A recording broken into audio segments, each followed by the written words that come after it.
Over the last 4 months, I've put everything into one goal: Seoul Marathon 2026. With just over a week to go, it's time to put the finishing touches on this marathon build and see what the next chapter brings.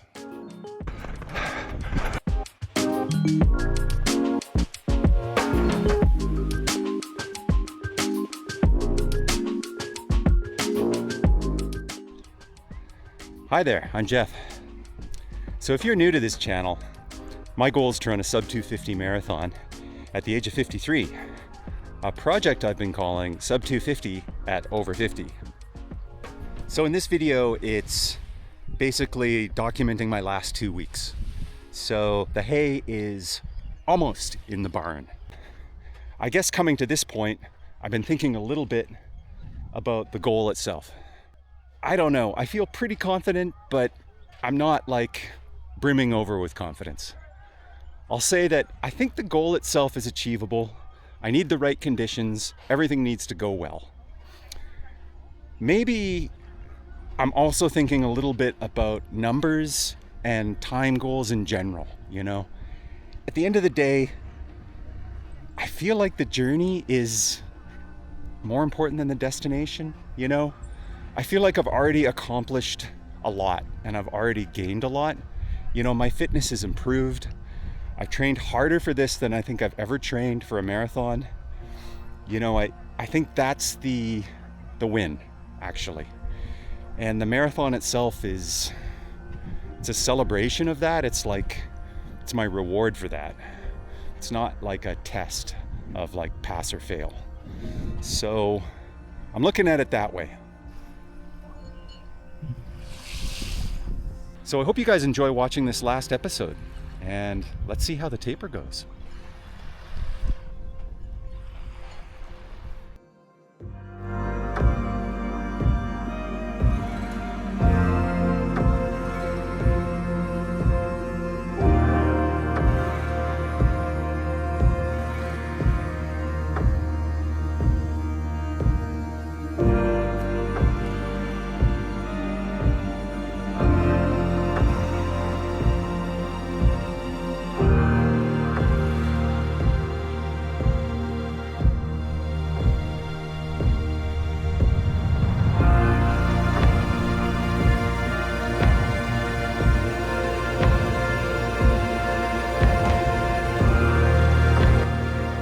So it's Saturday today, 2 weeks, 1 day from Seoul Marathon.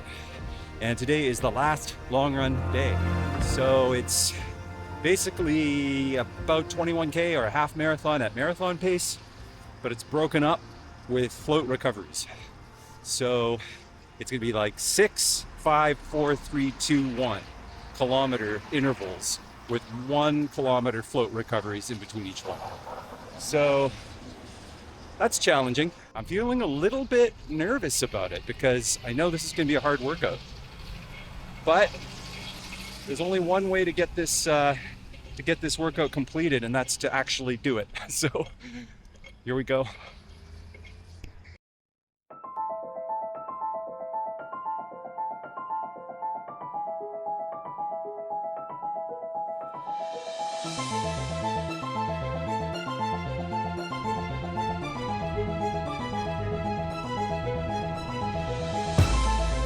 Okay, struggling a bit today. I suppose that's normal. I feel like my legs may be a little bit fatigued from last weekend, maybe, or don't know. It's okay, I'm holding on.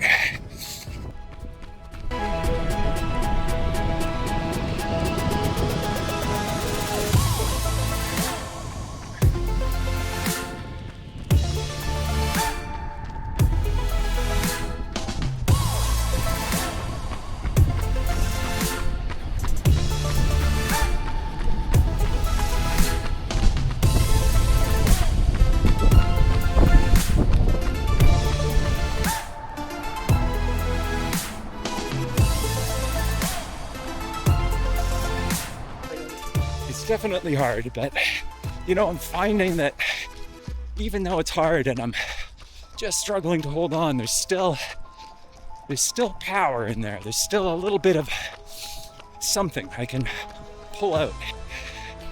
Just one more kilometer and then we're done.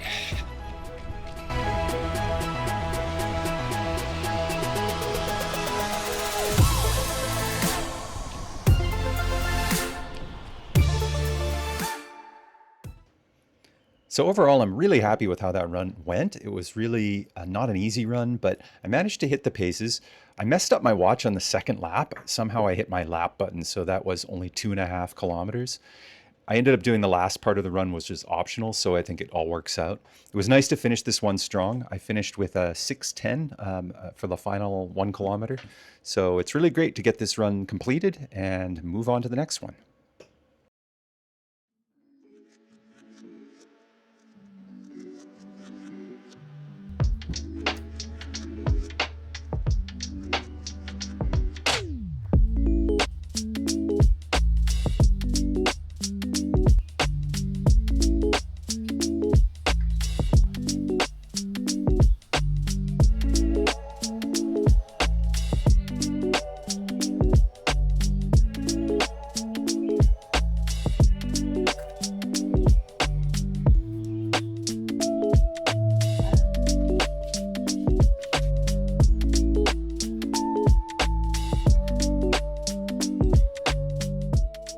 So for you guys who have been watching the channel for a while, you'll know that I ran this race back in 2017. Seoul Marathon was where I set my PB.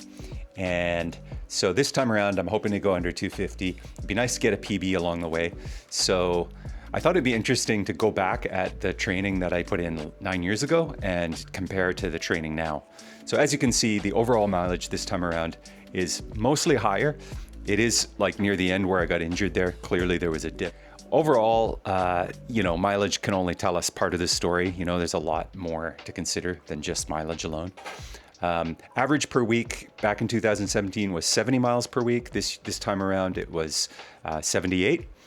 And the other thing to consider is my result in Macau Half Marathon. So in 2017, it was actually 2016 December, I ran a 1:24:24, and then in this build up, just like last December, I ran a 1:23:01. So that's just about a minute and a half faster. So that's a really good kind of benchmark. Looking at the shoes I was running in back in 2017, the New Balance RC 1500 version 2.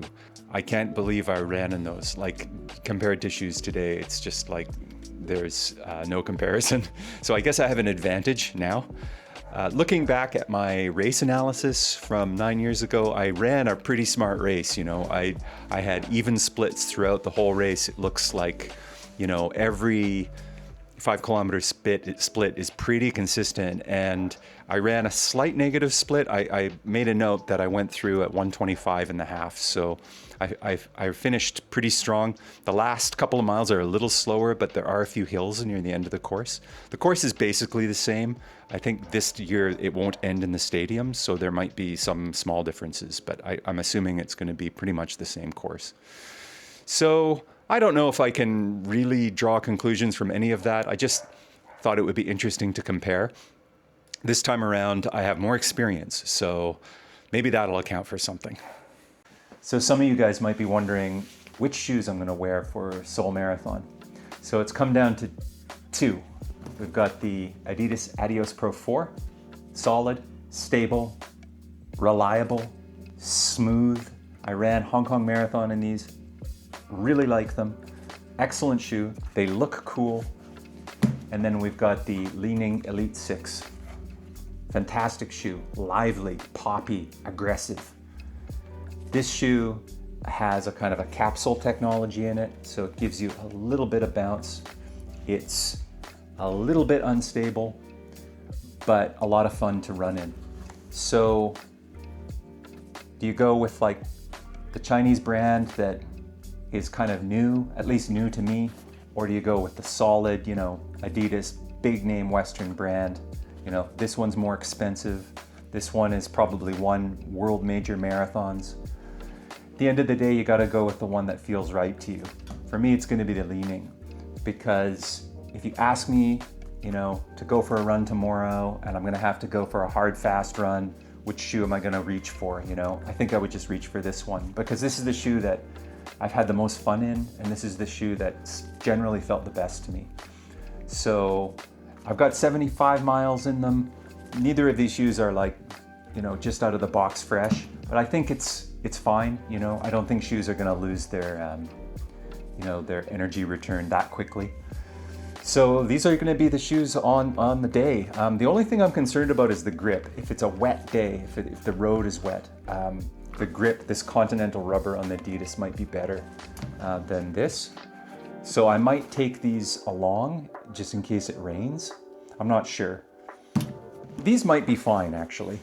And there are a lot of turns on the Seoul Marathon course. But overall, I think I'm gonna be happy with these. So yeah, we'll see how they go. So with 10 days to go, I did 8 times 1K with fast float recoveries. So aiming for around half marathon pace, maybe a little faster, with recoveries around a 7-minute mile. So 10 days is just enough time to recover. So I think this was really the last hard effort. Just one last threshold effort to hopefully make marathon pace feel a little bit easier.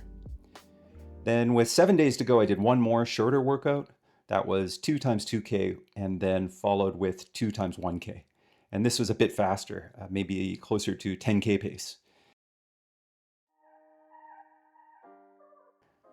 So I think that's it for me today.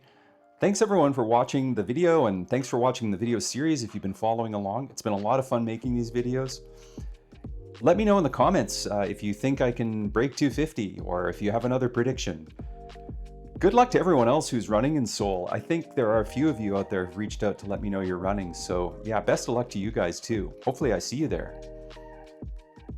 So I guess it's go time. I'll see you guys on the next one. Bye for now.